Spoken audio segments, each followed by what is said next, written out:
সম্মানিত দেশবাসী ও মুক্তিকামী ছাত্র জনতা, শহীদের রক্তের বিনিময়ে ছাত্র নাগরিকের অভ্যুত্থানের মাধ্যমে আমরা যেই ফ্যাসিস্ট হাসিনার পতন ঘটিয়েছি এবং একটি নতুন বাংলাদেশের আকাঙ্ক্ষা করছি, তাকে নস্যাৎ করতে বিভিন্ন শক্তি ইতিমধ্যে তৎপর হয়েছে এবং নানা ধরনের ষড়যন্ত্র এবং পরিকল্পনা করা হচ্ছে।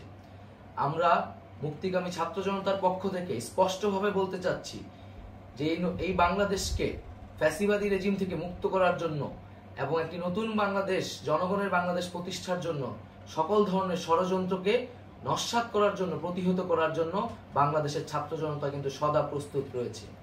আমরা দেখতে পাচ্ছি নানান জায়গায় লুটপাট, সহিংসতা এবং সাম্প্রদায়িক হামলার মতো ন্যাক্কারজনক ঘটনা ঘটছে।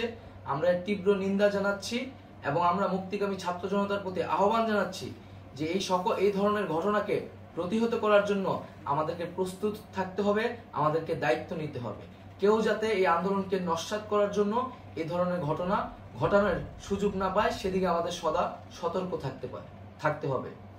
আমরা আরো দেখতে পাচ্ছি যে রাষ্ট্রপতি গতকাল বলেছিলেন যে অনতিবিলম্বে তিনি জাতীয় সংসদ বিলুপ্ত করবেন, কিন্তু আমরা এখনো দেখছি যে একটি অভ্যুত্থানের পরেও এই ফ্যাসিস্ট হাসিনার জাতীয় সংসদ রয়ে গেছে।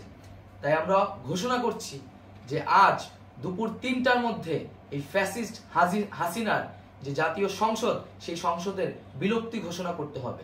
যদি আজ বিকাল ৩টার মধ্যে এই জাতীয় সংসদের বিলুপ্তির ঘোষণা না আসে, তবে আমরা কঠোর কর্মসূচি দিতে বাধ্য থাকব।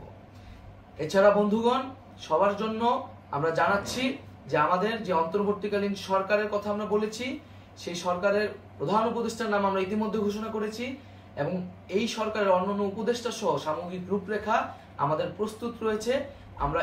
আমরা খুব শীঘ্রই সেই রূপরেখাটি জাতির সামনে উপস্থাপন করব। আমরা বাংলাদেশে স্থিতিশীলতা চাচ্ছি, সমাজে ন্যায় বিচার চাচ্ছি, সেজন্য কার্যকর পদক্ষেপ নিতে হবে এবং তার প্রথম পদক্ষেপটি হতে হবে এই জাতীয় সংসদ ভেঙে দেওয়া। এবং সবার প্রতি আহ্বান থাকবে, আপনারা শান্তিপূর্ণভাবে অবস্থান রাখুন, শান্তিপূর্ণভাবে এবং অহিংসভাবে এবং সকল পরিকল্পনাকে, ষড়যন্ত্রকে নস্যাৎ করার জন্য সদা সতর্ক থাকুন।